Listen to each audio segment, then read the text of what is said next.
Um, so welcome to the miracle work, the chapters 4 and 5 of the Urtext manuscripts, and I chose to start a new series of chapters. We almost finished 3, and so it was time for 4 and 5. So that's why I'm doing this new series. It's probably like 10 meetings or so. It depends on how much time we stand still with every part of it. And so the first 3 chapters, you saw it's like an introduction into the miracle principles. There's an idea of uh, revelation, looking at miracle impulses, looking deeper into the mind, into levels of consciousness, subconscious, consciousness, super consciousness, seeing where the miracles come from, like from your subconscious, and how this actually works for you, how this can work. So now it is not to try to psychologize all this or try to get an say perfect psychological understanding about how this all works. So whatever this is the recognition of you as the miracle, you as the miracle worker, you as the one that is actually going to discover like there's an alternative to all of it. You thought you came here as a human being and live your life and repeat. You repeat the idea of human living, human existence, and you thought that was it. And now the alternative comes in, and you really got to know it. Like you really stepped into it by discovering, by reading, by having different experiences, by seeing the, say, hopelessness of the human condition, the impossibility of it. And so that these are all essential parts and essential steps in the awakening process or in the transformation. But it wouldn't have any kind of relevance if the alternative is what your completion is of what your wholeness is. And the recognition of your wholeness is an experience. It has nothing to do anymore with your ideas about it. No, you're actually in the direct experience of it when that announces itself, when that is fully in your awareness. So now in chapter 4 and chapter 5, in chapter 4 we still look at the root of all evil. And that's like, okay, we got to look at certain things. And one of them is really this, is like the idea of being inspired or being dispirited, as like, how do you live your life? What are you still accepting? What are you thinking is normal? You know, dispirited is not normal. But it can be that you experience yourself that way, and then what do? You know, so these are in fact very practical transformational discourses that are coming up. So that's has to do with the root of all evil, and that sounds a bit biblical, and it is. But the way that we're looking at it will actually be helpful, and I'll try to translate it as much into say, relating it to you now and all the possibilities that are offering itself in your experience of yourself. Chapter 5 is healing and wholeness. So that's something I also really look forward to. It's like the healing chapter, you could say, it's the healing chapter, where more and more and more and more is, say, geared or directed to the idea of wholeness and healing. So that's going to be interesting too, but that will take a couple of weeks or so before we get there. So now first then, the root of all evil. And now, this is so close to you, you have no idea. It's like the experience that you find yourself in, and you can take a look at that right now. Like the experience that you find yourself in it is directly related to what we're sharing. And you can say, like, well, how do you know? How do you know? Well, the thing is with this is like, if it isn't directly related to you right now, then where is it about? Then it would have no relevance for you to even listen. So it has a total relevance. And in a very personal, individual way, always. Like, this is such an individual process. So the way you hear things and the way things fall into place in your life, in your idea about yourself, is totally amazing. That's totally amazing. You will see. And so I made some sheets of some visuals for this that I'm going to use. And yeah, since we're always looking at say the miracles, the miracle principles, the review lessons, they always open something up in us when we read them, when we use them. So I want to use that today too, like as a start. Just a couple of miracle principles, because they take you immediately out of your story, while they're actually very useful in the story itself. All right, so here I got my little Miracle Healer's Handbook with, say, all of them, all of the miracle principles. But I'm reading just a couple. Miracles are thoughts. Thoughts can represent the lower or bodily level of experience, or the higher or spiritual level of experience. One makes the physical, and the other creates the spiritual. Miracles are thoughts. Thoughts can represent the lower or bodily level of experience, or the higher or spiritual level of experience.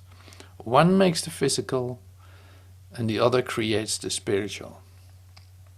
This is great. Miracles transcend the body. They are sudden shifts into invisibility away from the bodily levels.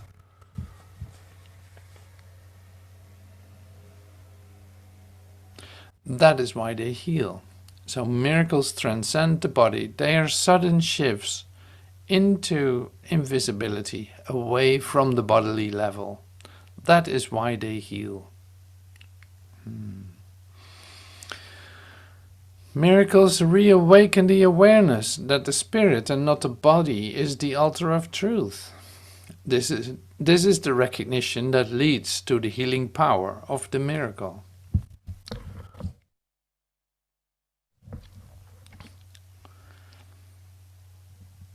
So this is all about physical, about the body, about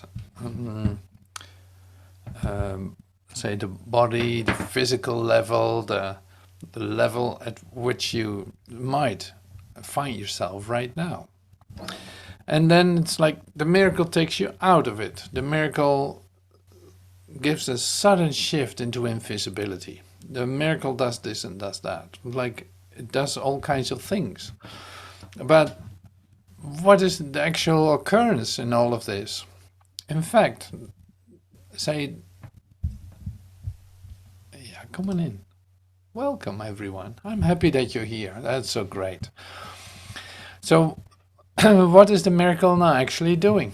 The miracle actually shows you your own, say, location in proper perspective. So it takes you out of the bodily level. It takes you out of the physical level. It takes you, and then not as a transcendence, but as an, say, a moment of truth, a moment of wholeness. So, and actually you experience yourself as who you are for just a second. Like, oh yeah, this makes so much sense. So it is not that we transcend this place or that we renounce it or say like, well, nothing to do with this. No, it's like it's happening in on the spot. It is happening while you find yourself in your three-dimensional experience of yourself. Suddenly you're being shifted out of it and you experience something else. And so this is essential in our development, in our transformational um, process, because it is like the thing that happens is that by knowing there's an alternative to where you find yourself in your humanness, so to speak, you see there's an alternative to it all the time. And now by focusing on that, by opening up to that, by inviting that in, you will have experiences that actually are showing you about your own reality. And talking about inspiration then, the inspiration that happens at the same point is when you are shifting out, literally like shifting out of your bodily experience of yourself, coming into a recognition of your wholeness, you feel inspired. You feel energy flowing through you. You see that your body is, say, in a totally different way present. You have no ideas about it in that moment. You suddenly, your pain is gone. Suddenly your all these parts are in fact showing you this alternative you can trust. This is your wholeness. This is who you truly are. This is pointing in where you find yourself truly. In fact, it is a recognition of your wholeness, of your spiritual nature. Now, okay, so today we continue then with the Urtext manuscripts, and there's still, this is in the first 7 chapters, there's still a lot of notes directed to the ones who wrote it down, Helen and Bill. Like they wrote down all the notes. So there's still a lot of conversation between Jesus and them writing it down. But most of these are also immediately translatable to mankind in general. So that has been done a lot in the Blue Book too, you know, in the Blue Course in Miracles, like this one. This is not really blue anymore, but it's like there you see that the notes were used and say edited into more general terms. Now there's one thing that's really different in the first 7 chapters in the Urtext, as we use it here. There's a lot of expressions about soul, and in the Blue Book the word soul isn't used. Now today we're actually going to see some expressions related to soul, and one way or another I think that's very helpful, and you will see why, because it's really like you can relate to it in your some way, in one way or the other. It works, is what I'm saying. It works to hear something that you otherwise would not have heard. But anyway, I will share with you the visual I made. Just devotion to a brother cannot set you back either. So it's like devotion to a brother cannot set you back. It can only lead to mutual progress. The result of genuine devotion is inspiration, a word which properly understood is the opposite of fatigue. Okay, so we'll come to that later, but devotion to a brother. So what is that? What is devotion to a brother? Where does that come from suddenly? And then you look at your own life and you see occurrences in the last couple of days where the idea of devotee, devotion, or any kind of those terms suddenly came to you from out of the blue, it seemed like. And then it's like there's something there for you even though you have no idea what it is. Like there's something there for you to discover. There's some healing possible that you had no idea about. This is what is occurring. Like devotion to a brother cannot set you back either. Are you devoted to your brother? And what does that look like? You love your brother, okay. You talk to your brother. He does things that you really don't want him to do, or he confronts you, or he pushes your button, or he does all kinds of things. Okay, I'm going to show my face here. See, the beautiful thing with this is written for you. This is coming to you in this moment right now, especially for you, like for me, for you, yes. And that is so great. So you see that the possibilities for healing are offered in a way that you don't expect them to come.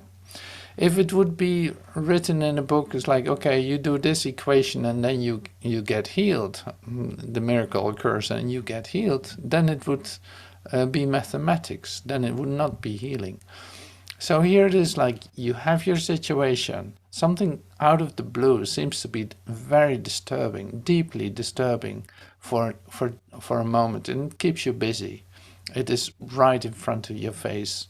And one thing that you discover for yourself in dealing with it is now that you don't, say, start to attack or start to do all the things that human beings do in conflict, projecting it on someone else, or who knows what you do when you feel yourself in conflict. No, you're actually devoted to your brother. You're actually devoted. You're actually, say, try to, say, come in touch with him in a loving way. And you don't know how that is going to look. Like you have no idea how to actually do anything with this. You would rather walk away from it. You would rather escape it than actually meet it head on. So in this meeting head on is what occurs, because apparently you have a devotion going on. You are devoted to your brother. So it's like there's no easy way out of this. I'm in the middle of this, and I'm not saying that it always should be like a conflict or anything like that, but in those ways, like if you actually start to practice, you could say forgiveness, or letting this roll out, you could also say, it's like not touching it, not trying to fix it, but just being patient in living through this and then having something resolve, like allowing some healing to occur just by your practicing patience, is then where the change can occur. Now, how do you recognize that a change actually occurs? How can you recognize that the miracle takes place, that it actually is working? Well, that is a mutual experience. Is it understandable? No, not at all. Is it under conscious control? Believe me, it is not. It is not. Is it working? Yes, 100%. 100%. Is it making you and your brother happy? Absolutely. Absolutely. Do you recognize yourself in your brother? Yeah. Do you love your brother? With all of my heart. Absolutely. Absolutely. Am I recognizing that? Am I actually experiencing that in that moment that the miracle takes place? Yes, I do. Yes, I do. Now, that seems to be like a beautiful experience. That's great. But it goes a bit deeper than that. So it's like, what happens here? What happens in your life? What happens in this seemingly little moment in which a conflict dissolves and actual miracles happening? What does that do with you? It makes you indescribably happy by recognizing there's only one of us. Oh my God. And it's like it takes you out of the physicalness of the experience. It takes you out of the material part of it. It brings you into a sphere of celestial order. You could literally say, for one moment, you're just in heaven, realizing how much you are an extension of the love of God, how much you love God. That is what is occurring. That is what is occurring. Now, this is what we talk about in the idea of the alternative, because the alternative could still be on a mental plane with, oh yeah, I feel bad, I'm in pain, I don't like this, oh yeah, wait, I have to think different about this, I should be happy, I should be feeling all right, I should be doing well because for my reasons that I think has to do with my spirituality. Well, there's nothing happening. There's absolutely nothing happening. That's not the alternative I'm speaking about. It's not a matter of positive thinking, of affirmation, of having a different idea. No, this is about allowing yourself to undergo an experience that literally takes you and your brother out of the situation that you were in a moment ago.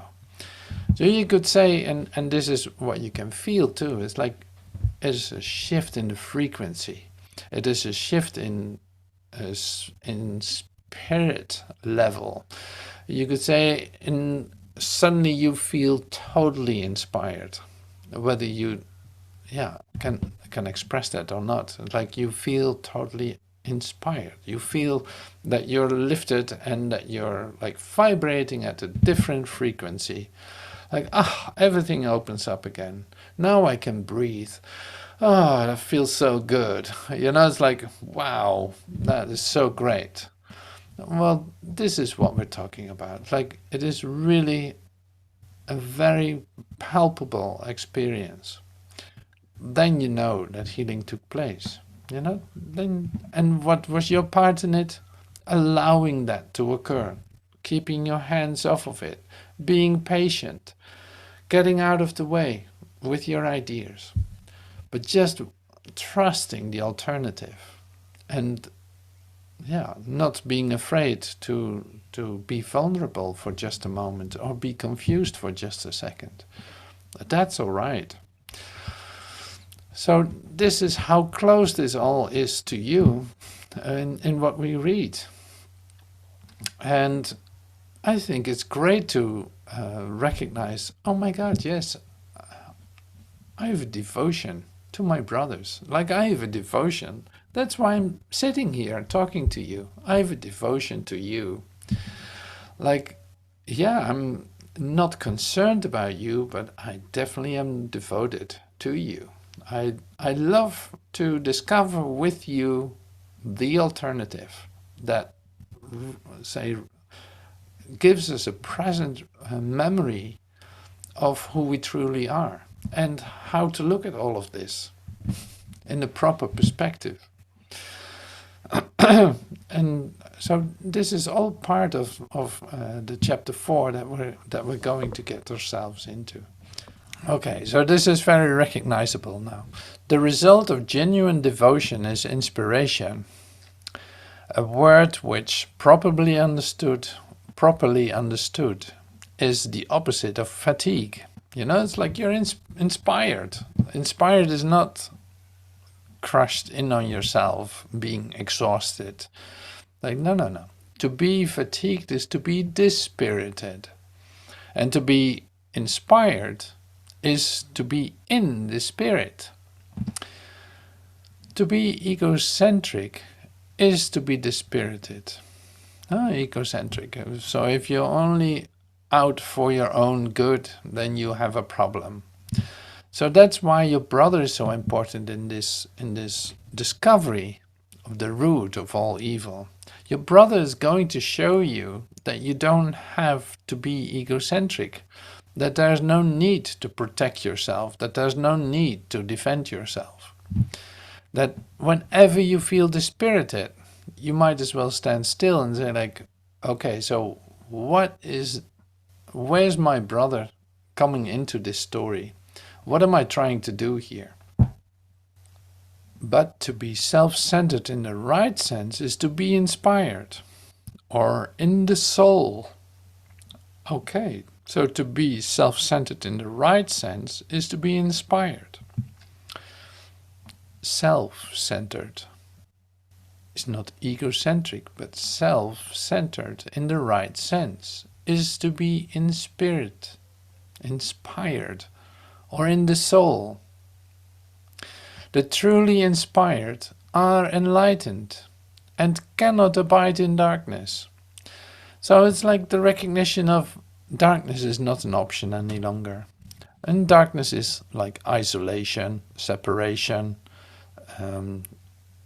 conflict, anger. In fact, the physical level. Thinking that that is your domain is abiding in darkness. So the truly inspired are enlightened. So it's like your self-centeredness in the right sense is to be inspired or in the soul. So the soul inspiring. Okay, so we're going to see how that continues. I'm really curious now what the next sheet will bring us. The truly inspired are enlightened and they cannot abide in darkness. Okay, that's the title. Okay, so do not embark on foolish journeys because they are indeed in vain. So a foolish journey would be to step into darkness, to hold on to conflict, to say, try to get comfortable in your physical surroundings, so to speak. Try to get comfortable in a way of dedicating yourself to your materialistic life. Do not embark on foolish journeys because they are indeed in vain. The ego may will them because the ego is both lean and foolish. But the soul cannot embark on them because it is forever unwilling to depart from its foundation. So the soul has a foundation apparently. The soul cannot embark on foolish journeys because it is forever unwilling to depart from its foundation. Okay, so you see the ingredients of this, what I'm sharing with you, come from different directions. They are focused on the same idea, but they come from different directions. And you see, the journey to the cross, we're talking still about a foolish journey or journey. The journey to the cross should be the last foolish journey for every mind. Do not dwell upon it, but dismiss it as accomplished. Like, okay, I did that. Yes, I did nail myself to the cross. Yes, I did have my last foolish journey. Yes, I did have my last death episode. If you can accept that as your own last foolish journey, you are also free to join my resurrection. Human living has indeed been needlessly wasted in repetition compulsion. Okay.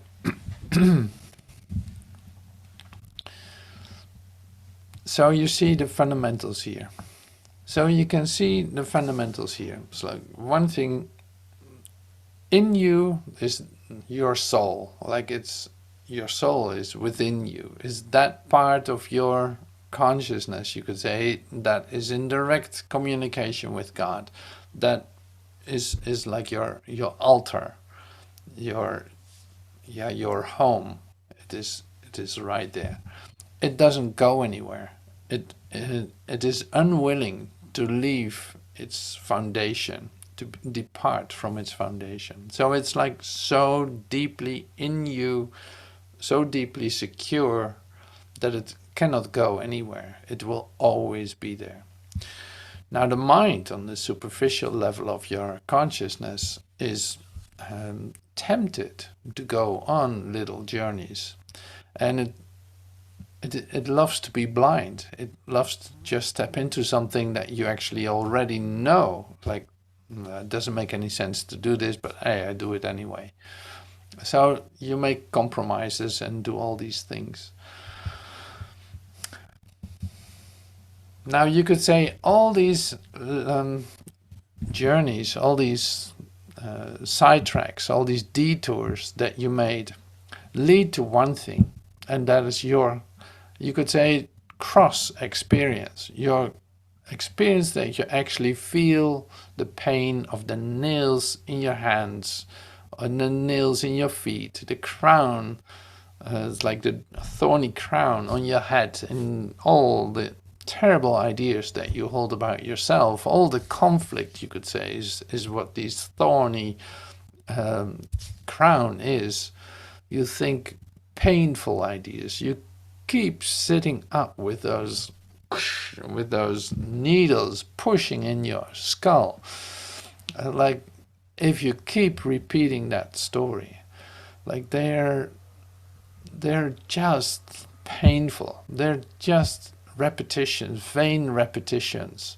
Why did I do this? Why did I do that? Why did this happen? Why did this one do something to me? Why is this? All of this.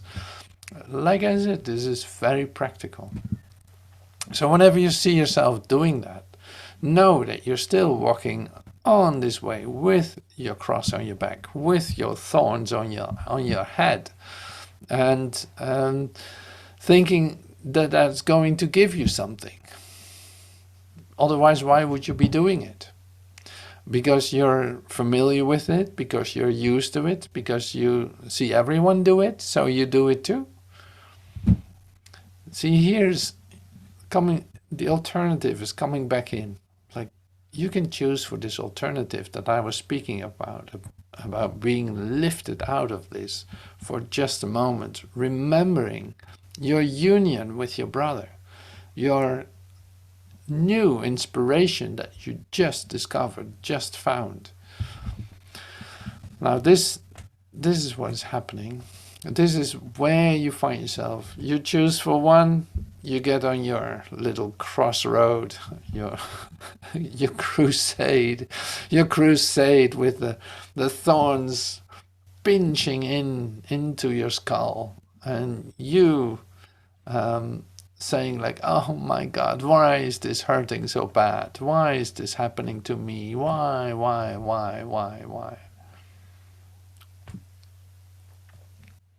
And you lost your inspiration. You lost your connection. You seem to be going nowhere, and you know it at the same time.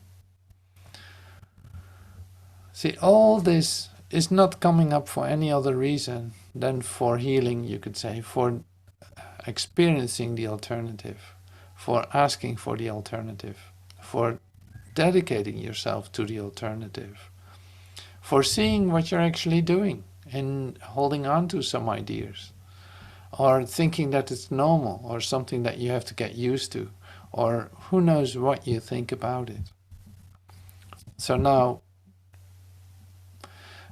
say, the last sentence that we read, it was this, is like, when you decide that this has been enough, like I've been on this crusade long enough now, I'm done with the thorns in my skull, I'm done with the nails in my hands, and feeling tied to a world that seems to be becoming crazier and crazier. Like, I'm done with that. When I'm ready to do that, is what Jesus says here in the last sentence. It's like, you actually start to join the resurrection.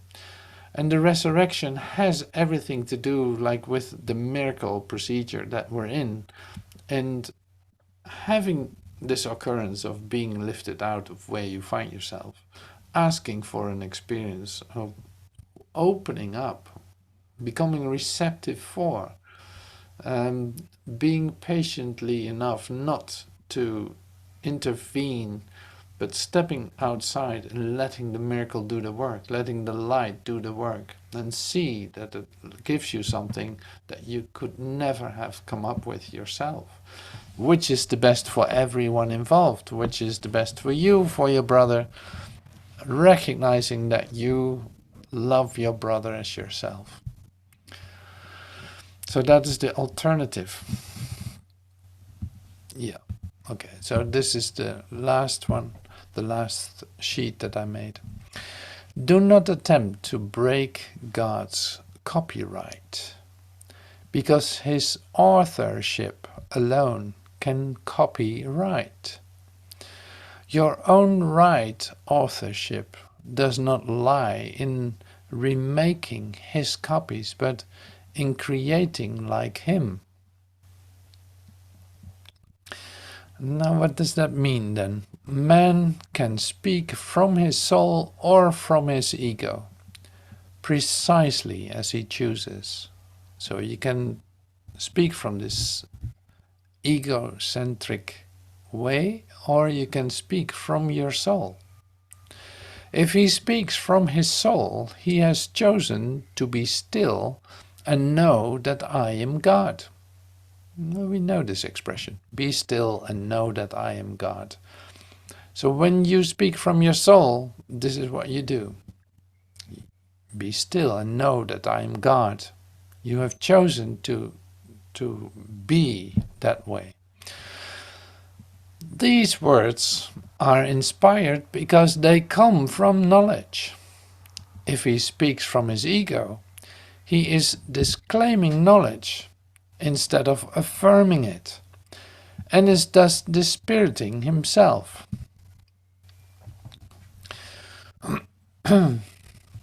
So do not attempt to break God's copyright. And what does that actually mean? Because his copyright alone can copyright. Like his authorship.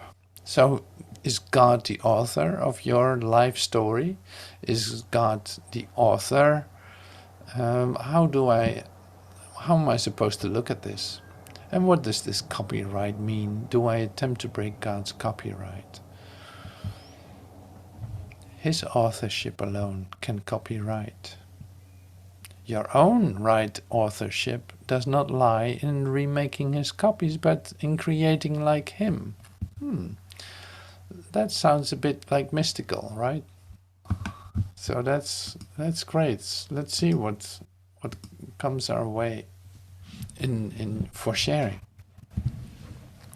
So it's like God's authorship, authority, you could also say God's authority as God's will. Well, that's something we recognize, God's will. So when I am choosing not my will but thine, we know this expression too as biblical expressions, like when not my will but thine. Thy will, thy grace is my sufficiency. Thy will, thy authorship, thy authority. The recognition of thy authority is also the recognition of the source in me. It's recognizing what my source is and what my place is. Like, I cannot create my father. The father has created the son. You cannot do it the other way around. That's the same in the celestial sphere too. It's like, no, you're a son of the Father.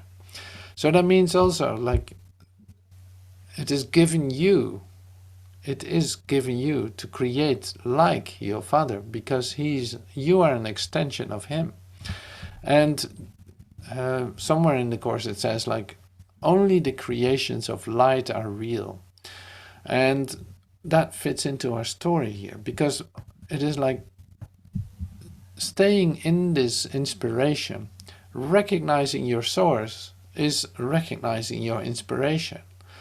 And that is an experience of yourself. That is what is given to you. That is what you feel flowing through you. And you don't get exhausted of that. There's no sense of fatigue going on, of being dispirited. No, not at all. It's like in your recognition of the will of your Father, you start to create like Him. And giving only that and not anything else, it's like that is what keeps you inspired. By doing so, you receive the inspiration immediately too. Like that is what is happening. But it's good to see it starts with your source. The source, you are not your own source. Like you're not the source. No, you're the extension of the source, and you can create like your source. So seeing this in the right perspective, it is also, I have no idea how to respond to this. So it's like, it's not up to me how to respond to any of this.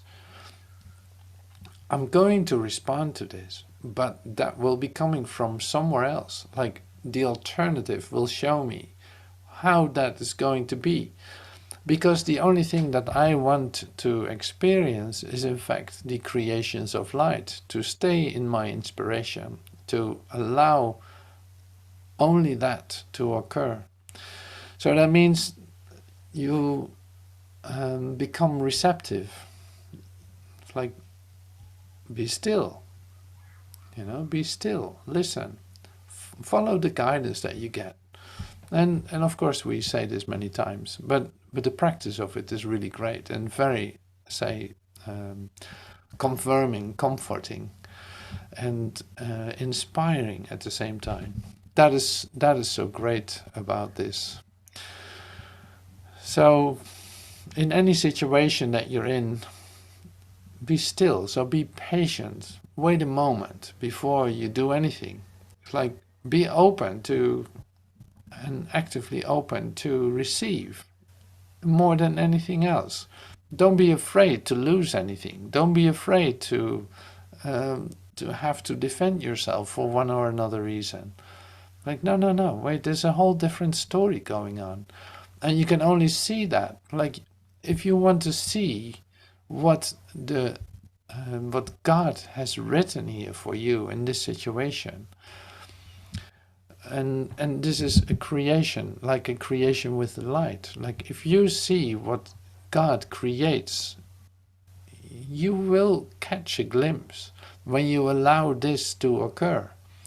This is what I said in the beginning too. It's like it makes you indescribably happy to see that the miracle actually occurs, that it's working. That's only like a little glimpse of it. So it's like you gotta make sure that you know where you're dealing with here. The creations of light are going to recognize the full communication of your soul with every aspect of creation. And these might just sound like words, but it is an overwhelming. It's like, thy grace is my sufficiency in all things. So it's like, that's not a little thing. That is in all things, completely abundant. Now, unless your experience is like that, you're still trying to do something yourself in your own ways. So this is, say, related then to the title of this chapter, the root of all evil. So there's something that you want to protect. Your little egocentric mind machine wants to protect something, or wants to attack something, wants to keep something for itself, wants to make something of itself. It wants to, say, copy itself, its ideas, into who you think you want to be, into an image, into a set idea. That is preventing you from having the full experience of thy grace is my sufficiency in all things. So that's where we are at, and this is happening on a day-by-day basis. So it's like, take your time to go through this. Take your time also to look at the situation that happened today or is happening right now. Is there a different way to deal with this? It's like, I'm not going to try to solve this. I'm just going to say, stay in this and wait for inspiration to do anything, then this will, say, be an you could say like a shared experience with my brother in a way that makes us both happy. All right, so that's the miracle. That's so great. I love it. So that was only the first paragraph of the chapter. So sometimes it seems like, well, where are those words? I can hardly come to them. And that has everything to do too with the light that you are experiencing in your mind. To be able to talk, it must be given, because I have no idea what I would say. So then, yeah, that is a very subtle and interesting way to express. I love that. But it's so different. Let me see, I got some more of these little booklets. They're so easy, helpful. Let me see. Oh yeah, here for instance is a prayer book. Jesus is praying. Let me see what is given. Okay, so I'm gonna say end with this. This is our prayer. If ye abide in me, and my words abide in you, ye shall ask what ye will, and it shall be done unto you. If ye abide in me, and my words abide in you, ye shall ask what ye will, and it shall be done unto you.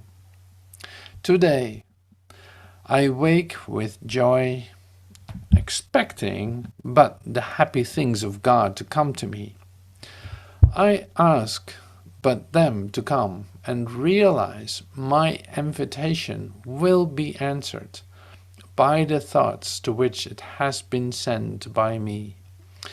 And I will ask for only joyous things the instant I accept my holiness. For what would be the use of pain to me? What purpose would my suffering fulfill? The way of the cross. And how would grief and loss avail me if insanity departs from me today and I accept my holiness instead? Father, my holiness is yours. Let me rejoice in it, and through forgiveness be restored to sanity. Your Son is still as you created him.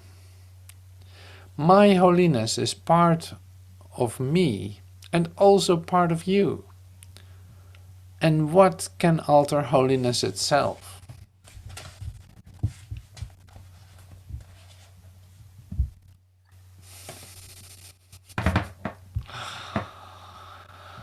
It's so great.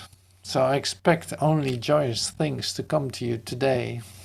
And this day will be fulfilling, will be abundantly with joy. So give that away and leave the cross and the nails and the sharp pointed needles in your thoughts. Leave them for what they are. Don't pick them up again to use against yourself. But wait for a moment, be still, and allow the alternative to come to you in a way that surprises you completely. Because there's really like a surprise factor going on. It will be a surprise. It is a sudden shift. It is a sudden shift, not by your doing. So it is a surprise. So let yourself be surprised by the miracle today. Thank you so much for joining me in this, and hope to see you soon. Thank you so much.